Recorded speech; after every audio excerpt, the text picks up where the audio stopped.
안녕하십니까. 주역과 소통 시간입니다.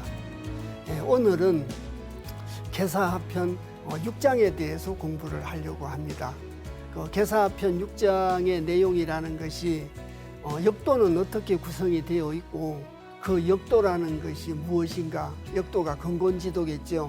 그래서 그 근본지도를 자각함으로써 신명한 덕과 통할 수 있음을 얘기하고 있는 것이 제6장이라고 할 수 있습니다.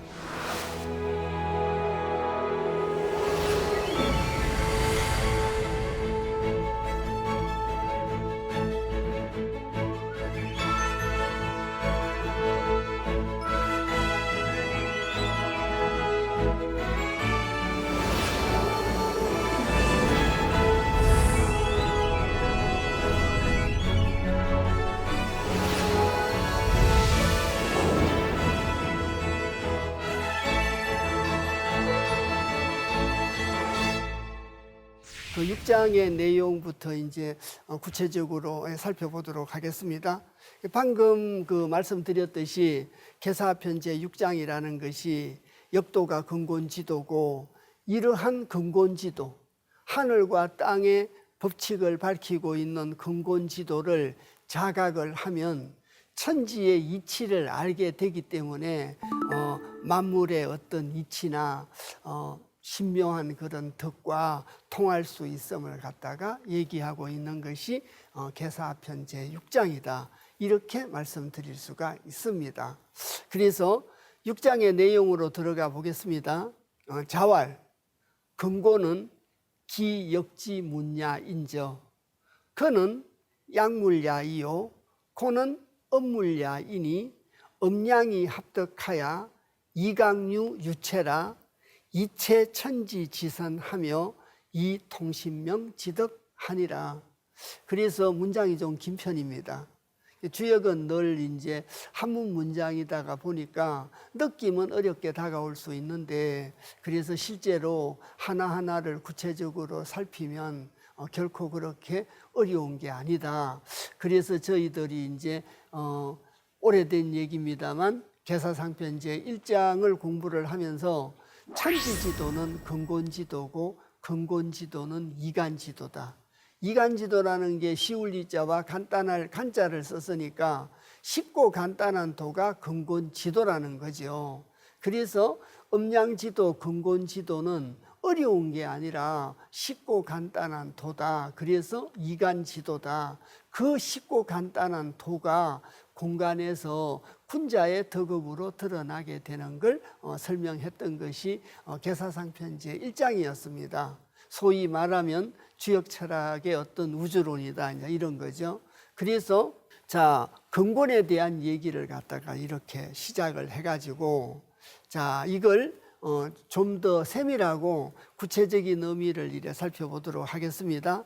그래서 자왈 공자께서 이러시기를, 근고는, 근과 곤, 하늘과 땅은 그 말이죠.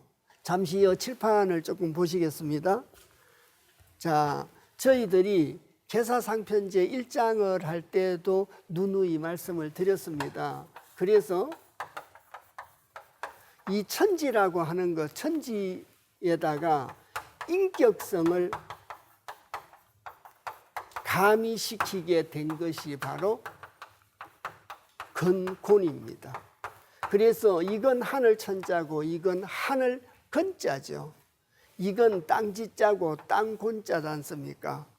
그래서 이제 소위 말하면 주역에서 말하는 천관, 하늘에 대한 어떤 관, 그래서 자연천, 스카이, 파란 하늘로 보는 건 자연천이다.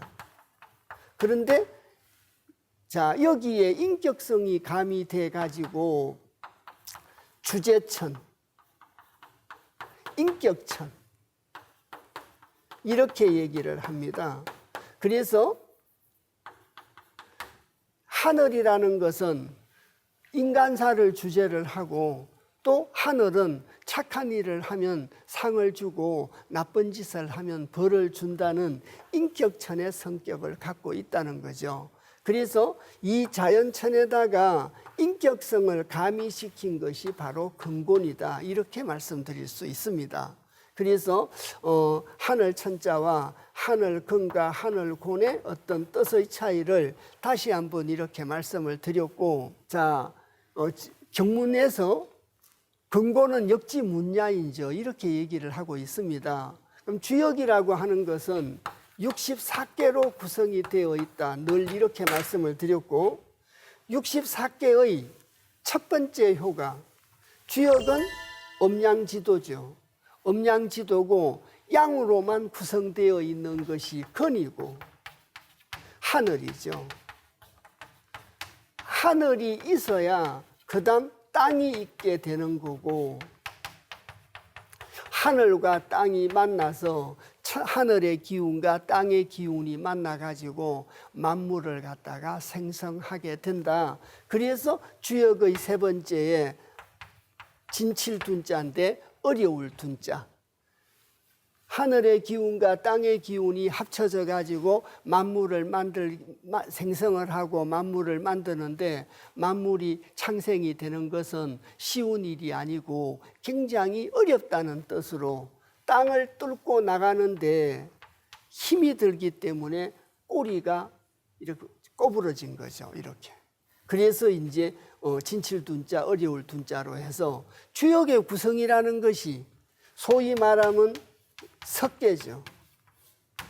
차례석자 걸개자라 64개의 차례가 왜 첫 번째는 하늘인 근이고 두 번째는 땅인 공깨고 세 번째는 둔깨고 마지막은 기재 미재깨로 연결되어 있는가? 주역 64개의 차례를 설명하고 있는 시빅 중에 하나가 바로 방금 말씀드린 석계입니다. 공자께서는 석계에서 64개의 차례를 갖다가 설명을 해두고 있습니다.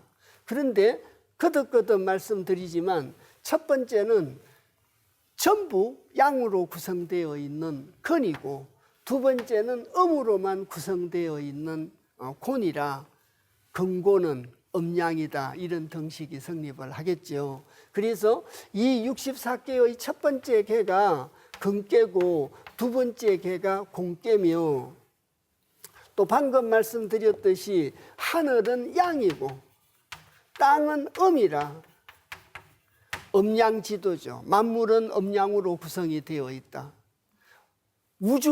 더 크게 말씀드리면 우주 만물은 음양으로 구성이 되어 있다는 거죠. 그래서 우주 변화의 원리가 음양의 원리다, 이렇게 말씀드릴 수가 있습니다. 이래서 첫 번째는 하늘이요 두 번째는 땅이라 64개를 들어가는 문이 바로 근과 곤이라는 뜻의 설명이겠죠. 다시 경문을 보도록 하겠습니다. 그래서 자왈 근곤은 역지문야인저. 그래서 기역지문야인저, 근과 곤이라는 것은 그 역의 문인저, 그 말이죠. 64개를 들어가는 문이 바로 음양이 합쳐진 문이다. 저희들이 문짝이 한 개에 있는 문을 지게 호자를 써서 호라고 합니다. 잘 아시다시피. 그리고 문짝이 두 개인 문을 문문자를 써서 문이라고 하죠. 그래서 역의 문이라고 하는 것은 양으로 구성되어 있는 근과 음으로 구성되어 있는 곤으로 근곤으로 문짝이 두 개로 구성이 되어 있다. 그래서 그 근곤의 문을 열고 들어가면 나머지 62개가 있게 된다. 이제 그런 여러 가지 뜻이 내포되어 있는 의미라고 이해를 하시면 되겠습니다.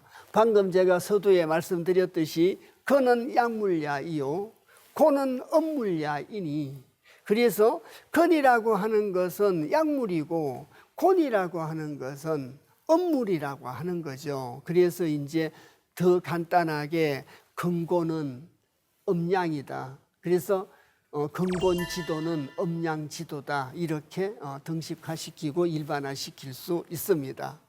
그래서 음양이 합덕하여 음과 양이 합쳐진다는 거죠. 아까 제가 하늘의 기운과 땅의 기운이 이렇게 합쳐졌다라고 말씀을 드렸지 않습니까? 그래서 음과 양이 합쳐졌다고 하는 것은 자, 금과 곤이 합쳐졌다는 말하고 똑같은 말이죠. 그리고 말미암을 이를 넘어서 강유유체라, 강과 유에 있을 유자 몸체자라, 자, 체가 있음이라. 잠깐 이 칠판을 다시 한번 보겠습니다. 철학에서, 특히 주역 철학에서 채용의 논리라는 채용 원리가 있습니다. 이럴 때 그 이 몸체자는 근은 근본을 보고 말합니다. 그리고 여기 상대적인 개념이 있다면 썰용자라, 이것은 작용입니다. 그래서 여기 있는 이 작용이라고 하는 것은 어떤 걸 근원으로 해가지고 작용을 한다는 거죠. 여기에다가 근본을 적용시키면, 자, 하늘 근자를 여기에다가 적용을 시킬 수 있고 땅 근자는 여기에다가 적용을 시킬 수 있습니다. 그러면 하늘이 어떤, 땅이 어떤 작용을 할 때는 하늘을 근원으로 한다는 거죠. 그러면 하늘은 또 혼자서 작용을 하느냐? 하늘이 어떤 작용을 할 때는 땅을 근원으로 해서 작용을 한다라고 합니다. 그래서 음체 양용이라는 것이 있습니다. 음이 체가 되고, 자, 음을 체로 해가지고 양이 작용을 한다는 것은 음체 양용이고 두 가지 유형이 있는 거죠. 그리고 양이 근원이 되면 양체 음용입니다. 양이 근원이 되고 작용은 음으로 한다. 다시 말씀드리면 양을 근원으로 해가지고 음이 움직이게 되니까 이런 걸 채용이라고 합니다. 어떤 걸 근원으로 해가지고 작용이 이루어지는 거, 이것이 바로 채용 원리다. 여러 차례 말씀드렸듯이 도라고 하는 것은, 자, 하늘에 있으면 음양이라고 말씀을 드렸습니다. 자, 음양이라고 말씀을 드렸고, 또, 자, 땅에 있으면 강유라고 말씀을 드렸습니다. 제가 드리는 말씀이 아니고 개사편에도 나오고 설계편에도 있죠. 사랑과 결부가 되면 인과 어죠, 이게. 그래서 도는 하나밖에 없는데 하늘에 있으면 음양이요, 땅에 있으면 강유고, 사람한테 결부가 되어 있으면 인과 업니다. 그러면 여기 있는 강유라고 하는 것은 음양을 근원으로 해가지고, 하늘의 도인 음양을 근원으로 해가지고 강유가 작용을 하는 거고, 여기 있는 인과 어도 하늘의 도인 음양을 근원으로 작용을 하는 거죠. 그러면 여기 이럴 때는 여기 있는 음양은 체가 되고 강유와 인은 용이 된다라고 말씀드릴 수 있습니다. 이해 가셨습니까? 그래서 다시 말씀드리면 지도와 인도는 천도를 근원으로 작용을 한다는 거죠. 내 마음대로 작용을 하는 것이 아니라 하늘의 도인 음양을 근원으로 해가지고 작용을 합니다. 천도를 근원으로 해서 지도와 인도가 작용을 한다는 얘기죠. 이걸 좀 더 뜻으로 푸는 것이 바로 이 말입니다.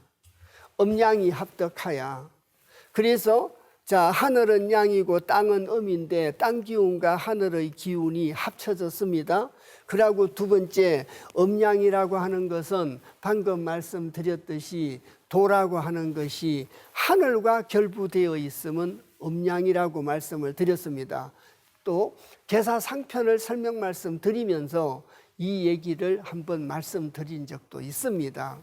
그리고 음양이 합덕을 했는데 강유유체라, 강과 유가 체가 있음이라, 강유의 체가 있다는 거죠. 그러면 방금 말씀드렸듯이 도라고 하는 것이 하늘에 있을 때는 음양이고 땅에 있을 때는 강류라 음과 양이 합쳐져 가지고 음기와 양기가 합쳐져서 자 공간으로 드러났는데 그냥 드러난 것이 아니라 강류 유체라 강류의 자 체가 있다. 그래서 강류라고 하는 것은 작용, 썰용자고 음양이라고 하는 것이 체라는 거죠.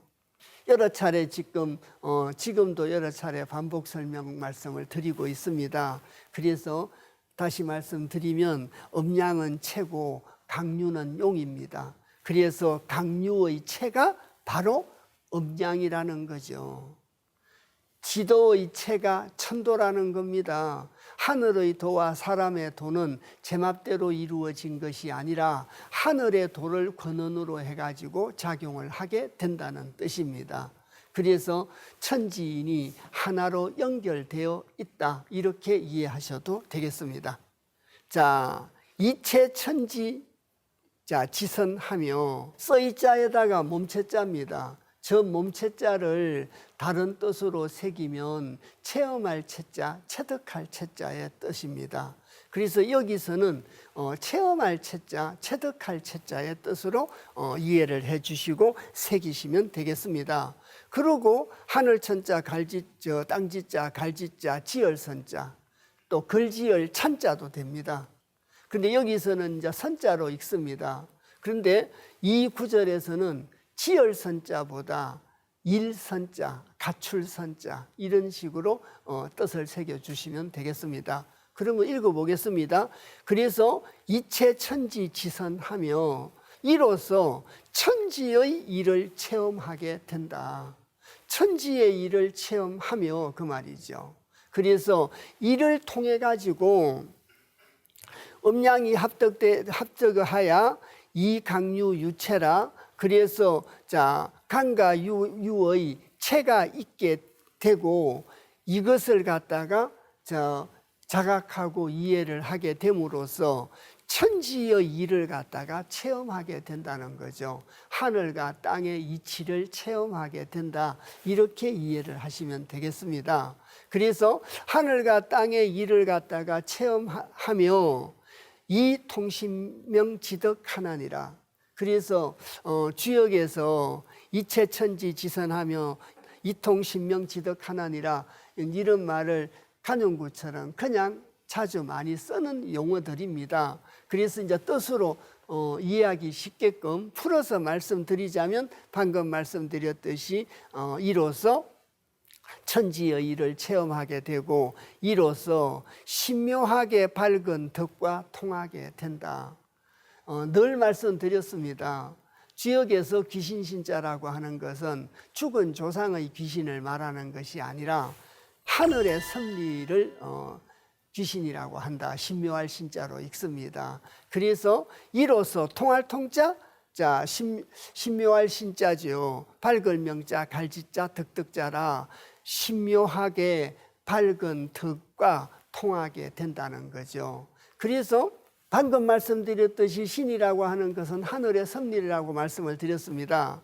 그래서 이로써 천지의 일을 체험하게 되니까 이로써 천지의 섭리, 천지가 섭리하는 밝은 덕과 통하게 된다는 거죠. 그래서 하늘과 땅이 하늘의 이치와 땅의 이치를 알게 된다는 얘기가 되지 않겠습니까? 그래서 그 말이 바로 이체천지 지선하며 자 이통 신명 지덕 하나니라 이렇게 간영구처럼 쓰고 있습니다. 이 글귀를 달아서 이제 구체적으로 계속 6장에서 설명을 하고 있습니다.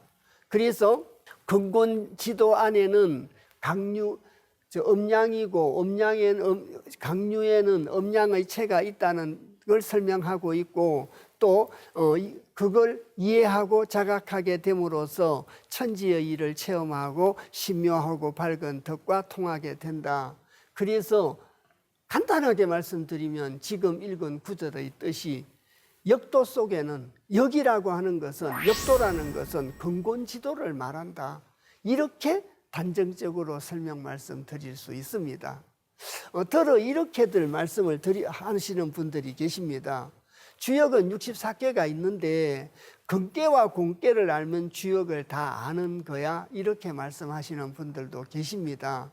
그런데 그렇게 말씀하시는 그 뜻에는 아까 제가 말씀드렸듯이 근은 양이요 고는 음입니다.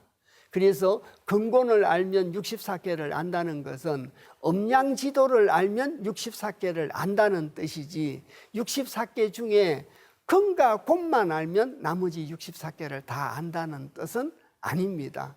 그래서 음양지도를 알면 64개를 알게 된다는 뜻이요, 64개를 들어가는 문이 양으로만 구성되어 있는 근깨와 음으로만 구성되어 있는 공깨가 있다. 저희들이 이제 64개를 본격적으로 공부하게 되면 첫 번째 중천 근깨를 읽고 두 번째는 중지 공깨를 읽어서 근깨와 공깨를 읽게 됩니다.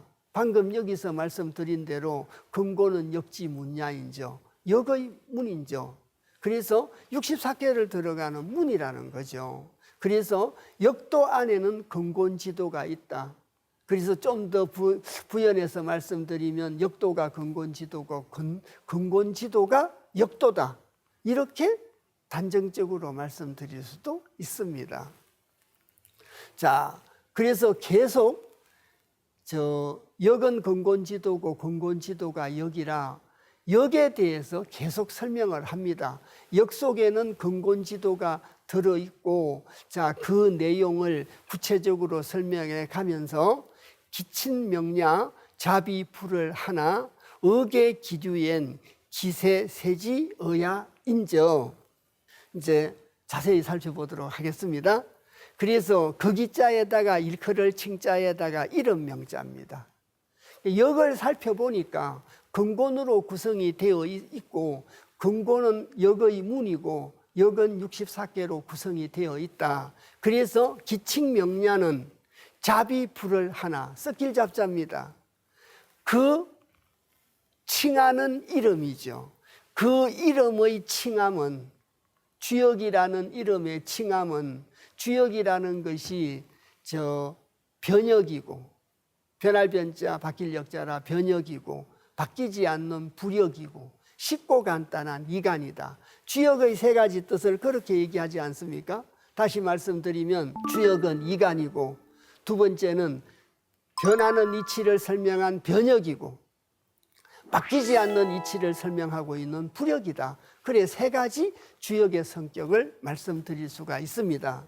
또 64개로 구성되어 있지 않습니까? 그래서 기칭명야 자비풀을 하나, 그 칭하는 이름은, 그 이름의 칭함은 복잡하지만, 썩길잡자라 여러 가지로 섞여 있지만, 음양으로 섞여 있고 64개로 섞여 있고, 그래서 복잡하죠. 섞여 있지만 아니불 자 넘을 월자를 썼습니다. 넘지 않는다.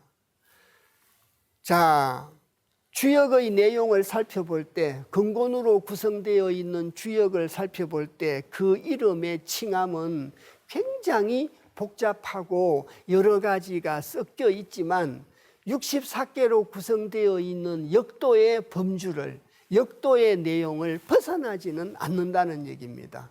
그래서 아니불 자 넘을 월자의 뜻이 그런 뜻입니다.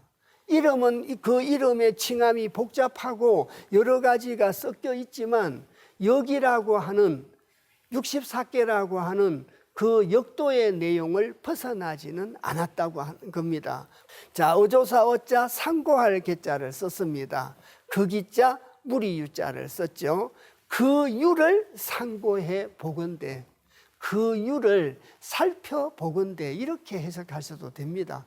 그래서 상고에 보건대는 글자가 상고할 상자라 상고한다라고 말씀을 드리지만 요즘 현대말로는 살펴보는 거죠. 그래서 그 유를 갖다가 살펴보건대, 그 기자에 세태할 세자, 인간 세자, 뜻이자, 어조사 야자입니다. 그 세태한 세상을 뜻하는 것이 아니겠는가. 그래서 여기라고 하는 것은 그 이름이 섞여 있어, 그 이름의 칭함은 여러 가지가 섞여 있고 복잡하지만 역도 또는 64개를 넘지 아니하나 그 유를 생각해 보건대 그 64개 384요 특히 64개가 만들어지게 된 그 일을 살펴보건대 또 상고해 보건대 자 기세 세지 의야인저 그 쇠퇴한 세상을 뜻함인저 이 여기서 말하는 이 쇠퇴한 세상이라는 것은 주역이 만들어지게 된 배경에 대한 얘기를 말하고 있습니다. 주역이 지금 저희들이 공부하는 역이 문학역이라고 첫 시간에 말씀드렸지 않습니까? 연산역도 있고 귀장역도 있는데 그건 하나라 은나라 때의 역인데 전해 내려오지를 않는다. 이렇게 이제 저희들이 개사상하편 수업을 처음 시작할 때 제가 말씀을 올렸습니다. 저희들이 지금 배우 공부를 하고 있는 주역은 역경은 은나라 말기 주나라 초기 은나라 말기 때 문왕이라는 사람이 주왕한테 핍박을 받아서 유리라고 하는 지역의 감옥에 갇혀 있을 때 은나라의 마지막 왕인 주임금의 폭정에 허덕이고 있는 사람들에게 나아갈 바를 제시하기 위해서 64개 주역을 만들었다. 그래서 문왕이라는 사람이 주역 64개를 만들었을 때 그때의 그 세상은 굉장히 쇠퇴한 세상이었거든요. 그래서 쇠퇴한 세상의 뜻이 아니겠는가. 주역이 만들어지게 된 그래서 그 역사적 배경을 갖다가 언급하고 있습니다. 자, 그래서 좀 더 넘어가면서 자세한 걸 더 설명 말씀드리도록 하겠습니다. 그래서 여기 개요를 잠깐 보시면 주역의 개의 순서가 복희시 때는 자연적인 순서로 놓았던가는 달리 섞여 놓았으나 64개 밖을 넘어가지는 않았다는 얘기죠. 그리고 음양에 섞인 뜻을 살펴보건대 되돌아보건대 아까 말씀드린 은나라 만렵 주왕이죠. 주왕이라는 사람이 은나라의 마지막 왕입니다. 폭군이죠. 대표적인 폭군이죠. 논어에서도 거론되고 맹자에서도 거론되고 주역에서도 거론되는 바로 그 폭군 주왕입니다. 자, 문왕의 일을 엮여 놓은 것이다. 원래는 문왕이 아닙니다. 원래는 이제 희창이라는 사람인데 주왕의 그 친척이고 또 삼촌이라고도 전해집니다. 그래서 잠깐 여기 보시면 여자 희자에 창성할 창자를 써서 원래 이름이 서창입니다. 자, 희창입니다. 참 죄송합니다. 그래서 이 희창인데 이 희창이라는 사람이 서쪽에 있는 제후였습니다. 그래서 서쪽에 있는 제후라고 해서 서백이라고 했는데 이 사람이 정치를 굉장히 잘해가지고 백성으로부터 굉장히 존경을 받았던 사람입니다. 이 존경을 받았던 사람인데 은나라의 주왕입니다. 이 은나라의 주왕인 폭군이 백성의 신망을 받고 존경을 받고 있는 이 희창이라는 서쪽의 제후가 굉장히 못마땅했겠죠. 그리고 주변에 있는 간신배들이 어떻게 처리를 해야 된다라고 이제 얘기를 하게 되고 그래서 여기 있는 이 희창이라는 사람이 유리라고 하는 감옥에 갇혔습니다. 이 유리라고 하는 감옥에 갇혀 있으면서도 자기가 본인이 갇혀 있는 어려움이나 이런 건 생각을 하지 않고 주왕의 폭정에 허덕이고 있는 많은 사람들에게 나아갈 바를 가르치기 위해서 제시해 주기 위해서 만든 것이 바로 역입니다. 그래서 이제 저희들이 공부하고 있는 역이 서두에 말씀드렸듯이 문왕역이라고 말씀을 드리는 거죠. 자, 그래서 이 문왕역이었고 이것이 완성이 됐을 때가 주나라 때 완성이 됐기 때문에 그래서 두루주자 바뀔 역자를 써서 주역이라고 하는 겁니다. 그래서 이때의 얘기를 갖다가 써놓은 겁니다. 그래서 그 다음 구절을 보시면 부역은, 무릇역은, 이제 여기 만들어지게 되었던 시대적 배경에 대해서 이제 말씀을 드리고 곧바로 다음 구절로 와가지고 대적역, 부역은 자 창왕이 찬례하며 이미연천유하며 계의당명하며 변물하며 정언하며 단사하니 즉비이라. 이제 하나하나 자세하게 살펴보도록 하겠습니다. 지압이 부자와 바뀔 역자를 썼으니까 무릇 또는 대저 그런 뜻이죠. 무릇 또는 대저 역은 자 쇠퇴한 세상에서 많은 사람들에게 나아갈 바를 밝힌 그 역은 문학역은 창왕이 찬례하며 밝을 창자 가랑자입니다. 말미암을 이를 넘어서 살필 찰자 올내자입니다. 왕내죠.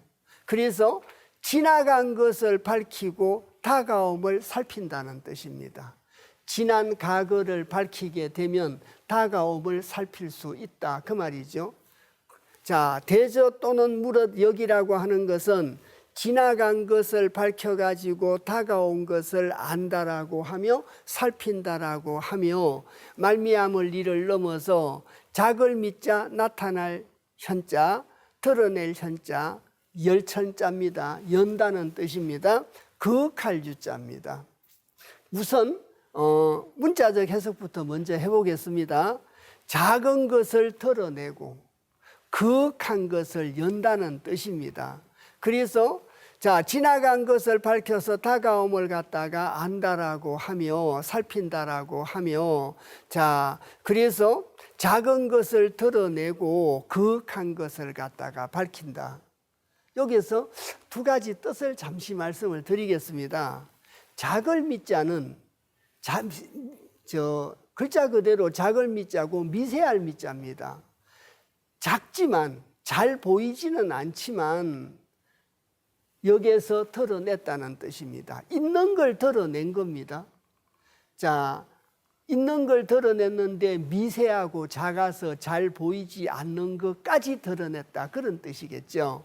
그리고 열천자하고 거역할 유자에서 거역할 유라고 하는 것은 보이지 않는 겁니다. 보이지 않는 걸 열었다는 거죠.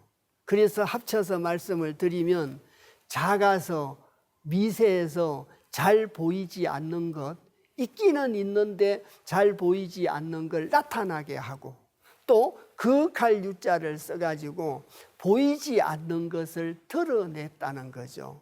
역에서. 주역이라는 책이 지나간 것을 밝혀서 다가옴을 살피게 하고 또 작은 것을 드러내고 거역한 것을 열어서 계의당명하며 자 열개자에 마땅할 당자 이름 명자입니다. 연다는 것은 주역에서 연다는 것은 바로 64개 384효를 보고 말을 합니다. 다시 칠판 잠깐 보시겠습니다. 제가 자주 말씀을 드렸었습니다. 하늘의 뜻을 상이라고 말씀드렸죠. 이건 눈에 보이지 않는 무형이다. 형 이상이겠죠. 이건 무형이다. 그런데 이 하늘의 뜻을 자각한 사람은 성인만이 하늘의 뜻을 자각할 수 있다. 이렇게 말씀드렸지 않습니까? 이 성인이 하늘의 뜻을 자각해 가지고 이것을 눈에 보이는 상으로 드러냈습니다. 눈에 보이는 상으로 드러냈는데 여기도 상이 있고 여기도 상이 있는데 동그라미 안에 들어있는 저 상은 무형의 상이고 네모 안에 들어있는 상은 네모는 이제 방이지 않습니까? 모방자. 그래서 유형입니다. 눈에 보이는 거죠. 자, 눈에 보이는 상인데 이것이 바로 주역입니다. 64개 384효로 구성이 되어 있는 눈에 보이는 거죠. 그래서 64개 384효 이것은 눈에 보이는 유형의 상입니다. 이걸 통해서 1번 세상을 이롭게 하고 또 이명기륭하며 기라고 흉함을 갖다가 밝혀놨다는 뜻이고요. 또 세 번째, 우리 각자가 나아가야 될 길을 제시해주고 있는 것이 바로 주역이다. 제 기억에도 여러 차례 말씀을 드렸었습니다. 그래서 자, 하늘의 뜻을 성인이 여기 있는 유형의 상으로 드러내 가지고 저희들에게 기라고 흉함을 이렇게 밝혀두고, 저희들이 군자가 장차 어떤 일을 함에 있어서 물으면 기수명야 여향이라, 그 명을 받음이 메아리와 같다, 메아리와 같이 크게 들려준다, 이렇게 말씀드렸지 않습니까? 그래서 자, 계의당명이라, 그래서 열었다는 건 바로 64개 384효를 열었다는 얘기입니다. 다른 말로 괴효로 열었다, 괴요사로 열었다, 이렇게 말씀드릴 수 있습니다. 괴와 효를 통해서 말씀을 했다, 그런 뜻이죠. 그래서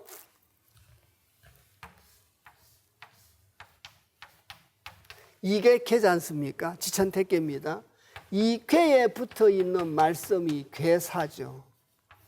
그리고 효가 하나, 둘, 셋, 넷, 다섯, 여섯 개, 6효가 있습니다. 이 효 하나에 붙어 있는 말씀은 바로 효사입니다. 그래서 괴사는 문왕이 붙이고 효사는 주공이 붙였죠. 그래서 이 괴에는 괴에 붙어져 있는 말씀도 있고 효에 붙어져 있는 말씀도 있다, 그 말입니다. 다시 경문을 보시겠습니다. 그래서 대저역이라고 하는 것은 자, 창왕이 찬례하고 지나간 것을 밝혀서 다가옴을 살핀다라고 하며, 또 자, 미연천유하며 미세한 것을 드러내고 거룩한 것을 엽니다. 저희들이 미세해서 저희들이 보지 못하는 것도 드러내고, 저희들 눈에는 보이지 않는 것을 연다는 거죠. 뭘 통해서 열었느냐? 64개 384요를 통해서 열겠자 계의당명하며, 열어서 이름을 마땅하게 하며, 그 말입니다.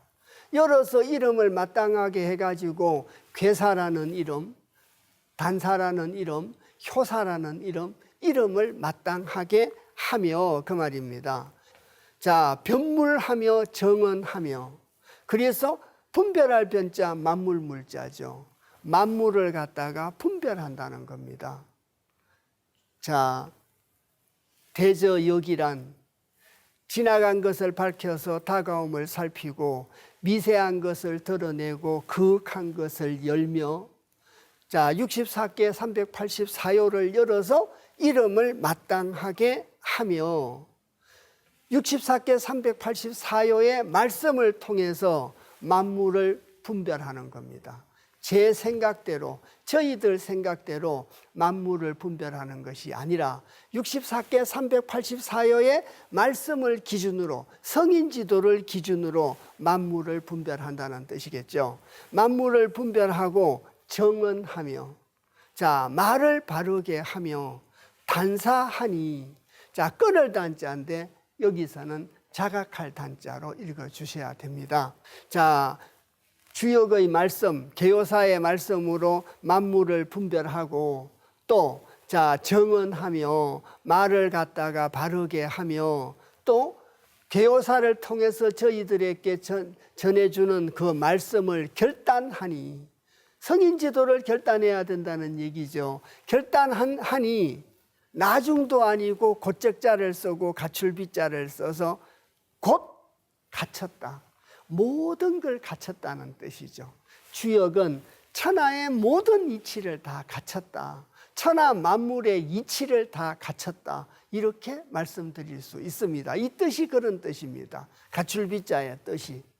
그래서 다시 한번 보시면 대저역이란 부역은 창왕이 찬례하며 또 미연천유하며 계의당명하며 지나간 것을 밝혀서 다가옴을 살피고 미세한 것을 드러내고 거룩한 것을 열며, 뭘 통해서 여느냐? 거듭거듭 말씀드렸듯이 64개 384요를 열어서 이름을 갖다가 마땅하게 하고 64개 384요를 통해서 전달되는 성인의 말씀을 기준으로 권언으로 아까 제가 체형 말씀을 드렸지 않습니까?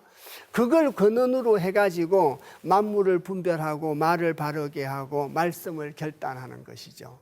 말씀을 결단하니 적비이라 곧 갖췄다. 갖출 비자지 않습니까? 갖췄는데 뭘 갖췄느냐? 천하 만물의 이치를 갖다가 갖췄다. 좀 더 거창하게 말씀드리면 우주 만물의 이치를 다 갖추고 있는 것이 주역이다. 이렇게 결론 내릴 수 있습니다. 자, 그래서 이 전체적인 뜻이 역의 내용이라는 것이 천지의 이치를 밝혀서 미래의 기륭을 살피고 또 인사적으로는 미미한 걸 드러내고 길융하복을 갖다가 말하고 있는 것이 바로 역이다. 그러고 이제 그 다음 구절을 읽겠습니다. 기칙명야 소하나 기치유야 대하며 기지원하며 기사문하며 기연이 고기 중하며 기사사이언하니 인이하야 이제 민행하야 이명 실덕지보이니라. 그래서 역이라고 하는 것은 근본지도로 구성이 됐는데 그래서 무릇 역이라고 하는 것은 이렇게 이제 설명 말씀 드려서 마지막 구절까지 이렇게 이제 왔습니다. 역에 대해서 설명을 하는데 역은 근본지도로 구성이 되어 있다. 이제 그래서 기칙명야 소아나 그래서 그 이름의 칭함은 작을 소자지 않습니까? 그 이름의 칭함은 작으나 한마디로 말하면 역입니다. 주나라 때 만들어진 역이라 주역이라고 하지요. 그래서 그 칭하는 이름은 작습니다. 바뀔 역자 한자니까요. 그 안에 천하 만물의 이치가 다 들어있다. 이렇게 이제 앞구절 마지막 구절에서 마무리를 짓고 그런 역이라고 하는 것은 기칙명야 소하나 이름 칭하는 이름은 작지만 기치 유야 대하며 그 치하는 유는 그 유의 치함은 크다는 거죠. 이름은 작지만 그 치한 것은 굉장히 크다. 하늘의 이치와 땅의 이치와 사람의 이치를 다 담고 있고 우주 만물의 이치를 다 담고 있는 것이 바로 주역이라 책 이름은 한자지만 그 안에 들어있는 내용은 굉장히 크다는 거죠. 굉장히 크다고 하며 기지원하며 그래서 뜻지자입니다. 그래서 그 뜻은 모른 자인데 원대할 원자의 의미로 새겨주셔야 됩니다. 그 뜻은 멀다는 게 아니라 그 뜻은 원대하다는 거죠. 굉장히 크고 취한 바가 크고 그 뜻은 원대하다는 겁니다. 원대하며 그 말씀은 문체문자입니다. 그래서 그 말씀은 빛나며 문체가 나며 그 말입니다. 주역에서 걸을 문자 밝을 명자를 성인의 말씀에 대해서 문명이라고 합니다. 문체 문자의 밝을 명자죠. 밝은 문체입니다. 성인의 말씀입니다. 그리고 하왈 하자 행할 행자입니다. 문명화행이라는 말이 주역에 나옵니다. 그래서 성인의 말씀이 바로 문명입니다. 밝은 문체고 밝은 문체와 더불어 행하라. 함께 해서 행해라는 말은 성인 지도와 함께 행하라는 뜻이죠. 물론 주역에 나와 있는 글귀라서 주역에서만 써야 되는 건 아니죠. 다른 종교에서도 이런 말을 많이 씁니다. 문명화행이라는 것을 특히 불가에서 많이 쓰고 있는데 불가에서 문명화행이라고 이렇게 한다면 문명, 밝은 문체가 거기는 부처님의 말씀이겠죠. 부처님의 말씀과 함께 행해라 그런 뜻으로 이해를 하시면 됩니다. 공자님의 뜻과 함께 행하고 부처님의 뜻과 함께 행하고 또 뭐 하느님의 뜻과 함께 행하고 상제님의 뜻과 함께 행하고 다 문명화행이라는 뜻입니다. 다시 경문을 보시겠습니다. 그 말씀은 주역을 통해서 성인이 하신 말씀은 문체가 있다는 거죠. 밝게 빛나는 문체라는 겁니다. 그 이름의 칭함은 작지만은 그 취하는 유는 굉장히 크고 그 뜻은 원대하며 그 말씀은 빛나고 그 말입니다. 그리고 기은이 그 말씀이 구불곡자 말미암을 이자 가운데 중자입니다. 그런데 여기서는 곡진할 곡자로 읽어주셔야 됩니다. 곡진할 곡자로 읽어주시고 저 가운데 중자는 적중할 중자로 뜻을 새겨주시면 되겠습니다. 주역에서 가운데 중자는 거의 99% 중도를 말합니다. 여기서는 어떤 적중을 말합니다. 그 말씀은 곡진에서 주역의 개요사를 통해서 저희들에게 하시는 말씀은 곡진하고 딱 맞다는 얘기입니다. 모든 천하만물의 이치에 딱 맞다는 얘기입니다. 성인의 말씀이라 틀린 게 하나도 없고 천하만물의 이치와 딱 맞으니까 성인의 말씀을 믿고 따라라 그런 뜻까지 되겠지요. 저 내지에께 단사에 이런 말이 있었지 않습니까? 일을 불가이 사시불특이라. 그래서 해와 달이 어긋나지 않고 지나치지 않고 사시가 어긋나지를 않았으니까 성인의 말씀이 어긋나지 않음을 믿고 순종하면 기쁨을 가져올 수 있다. 그 설명을 하고 있는 것이 내지예께입니다. 64개 중에 하나로 내지예께인데 왜 그 말씀을 믿어야 되느냐? 기연이 고기중하며 그 말씀이 곡진해서 딱 맞다는 얘기입니다. 천하의 이치에 적합하며 기사 사이은하니 그 일은 여기에서 설명하고 있는 일, 여기서 지시대명사 그 기는 주역을 지칭합니다. 역을 지칭합니다. 그 역의 말씀은 곡진해서 모든 사물에 다 적합하고 딱 맞으며 또 역에서 말하는 그 일은 자 진열할 살자 펼칠 사자 말이열 이자 숨길 언자입니다. 그래서 그 일은 진열되어 있지요. 진열되어 있지만 엄미하니 그 뜻이 엄미하니 주역에는 인간사에서 있을 수 있는 일을 전부 다 나열했다는 겁니다. 나열했는데 그 뜻이 비유와 상징으로 설명을 했기 때문에 뜻이 엄미합니다. 그 비유와 상징으로 이렇게 설명을 하다 보니까 사람들이 이날 인자, 의심할 이자, 이 두 이자인데 의심할 이자입니다. 여기 써져 있는 대로. 그래서 자 의심으로 인하여 너무 엄미하게 써져 있기 때문에 사람들이 주역의 내용을 믿지 않고 의혹스럽게 생각하고 의심하게 된다는 거죠.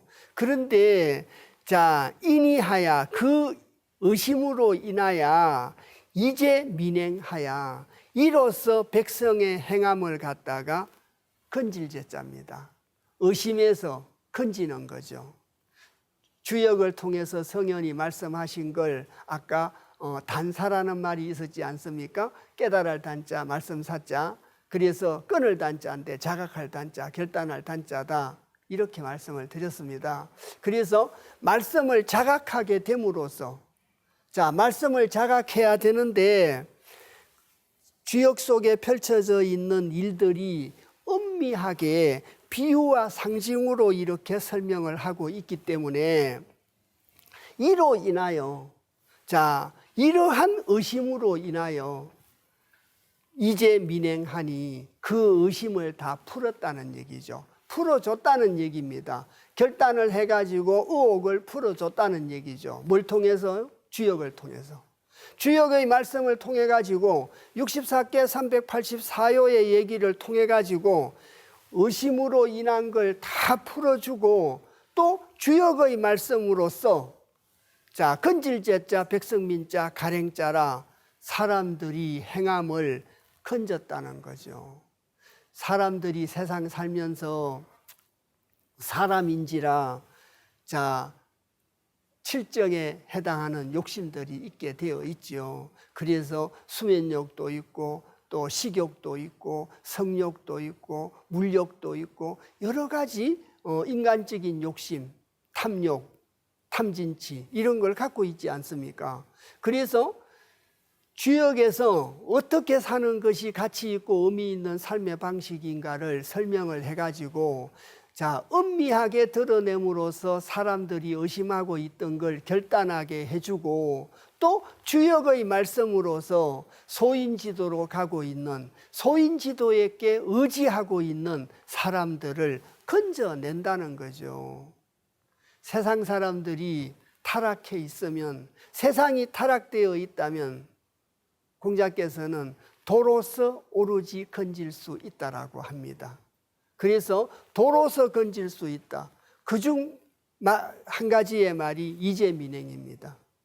그래서 주역으로서 주역의 말씀으로서 자 의심을 풀고 사람들의 행함을 건져낼 수 있다. 소인지도로 가고 있고 또 불선한 행동으로 가고 있고 성인의 말씀을 믿지 않는 데서 구해낼 수 있다는 겁니다. 그래서 자 이명실덕지보인이라 이로써 발걸 명자, 이를 실자, 얻을 덕자, 알릴 보자입니다. 알려줄 보자죠. 이로써 잃고 얻는 것을 밝게 알려준다는 거죠. 밝힌다는 뜻이죠. 저희들이 계사상편을 읽으면서 여러 차례 나왔었습니다. 그래서 성인 지도를 얻으면 길하고 성인 지도를 잃으면 흉하다는 얘기가 주역 도처에서 나왔습니다. 그리고 저희들이 지금까지 공부해 오면서 계사상편과 지금 계사편 6장을 읽고 있는데 역이라 역도라는 건 어떤 것인가? 자, 이런 걸 읽고 있는데 그까지 성인 지도를 잃으면 흉하고 얻으면 길하다는 얘기, 나를 버리고 성인 지도를 취하면 길하다는 얘기가 여러 차례 언급되고 나왔었습니다. 그래서 이로써 실덕을 갖다가 자 밝게 알려준다는 거죠. 밝혀서 알려준다 이렇게 해석하셔도 됩니다. 성인 지도를 얻으면 어떻게 되고 성인 지도를 잃으면 어떻게 되는가를 분명하게 밝혀준다 이렇게 현대말로 해석할 수 있겠습니다. 그래서 지금 오늘 공부한 그 하편 제6장이 역도라는 것은 어떤 것이고 역은 자 근곤지도로 구성이 되어 있고 근곤은 64개 384여로 구성되어 있는 주역으로 들어가는 문이다. 근곤은 역지 문야인저부터 제6장이 시작이 되었습니다. 그리고 근곤을 중심으로 구성이 되어 있는 그 주역은 역이라고 하는 것은 내용이 어떤 것인 건가를 지금까지 읽었듯이 설명을 하고 또 주역이라는 것은 모든 걸 진열해 놓고 있지만 엄미하게 비유법을 써서 상징과 비유로서 성인지도의 뜻, 역도를 드러내고 있기 때문에 직설적이지 않기 때문에 사람들이 의혹스럽게 생각하고 의심했던 걸 역의 말씀으로 계의당명이라고 했지 않습니까? 64개 384요를 열어서 이름을 갖다가 마땅하게 한다.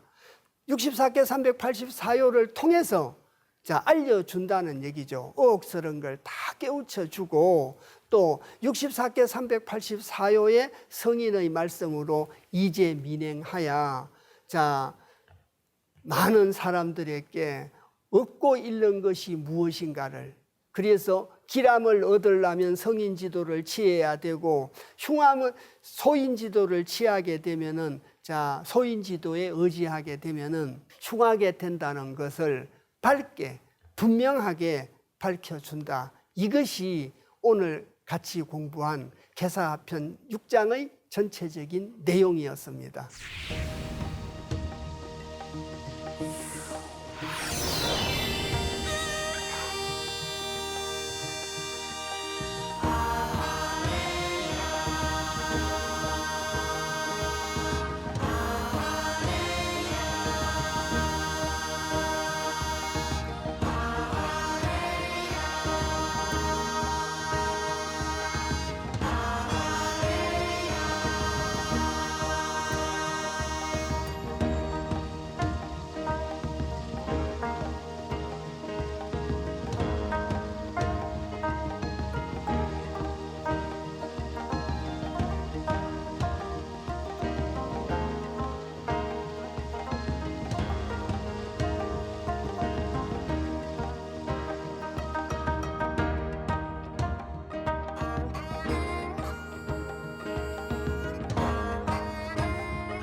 다음 시간에는 계사편 제7장을 공부하려고 합니다. 계사편 제7장은 구덕계에 대한 겁니다. 물론 다음 시간에 상세하게 말씀드리겠습니다마는 주영 64계 중에 9개 궤의 덕을 가져다가 어려운 일이 처했을 때 어떠한 방법으로 가지고 이것을 극복해 나가야 되는가를 9개의 궤로 가지고 특징과 작용과 방법이라는 세 분류로 나누어서 어려운 일을 극복할 수 있는 방법을 말씀하고 있는 것이 계사편 제7장입니다. 계사상편은 성인지도 위주로 역도를 표상하고 있고 계사하편은 군자지도 위주로 표상을 하고 있고 군자들에게 알려주는 매개체가 64개 궤요를 통해서 알려주기 때문에 계사 하편에서는 궤요에 대한 얘기로서 성인지도의 뜻을 전달하고 있는 걸 설명하고 있는 거죠. 그래서 이제 아까 말씀드렸습니다마는 7장에서 9개의 궤를 통해서 어려움을 극복할 수 있는 방법을 얘기하고 있다. 이제 거기에 대해서 다음 시간에 공부를 하도록 하겠습니다. 오늘 계사편 제6장을 같이 공부해 주셔서 대단히 감사합니다.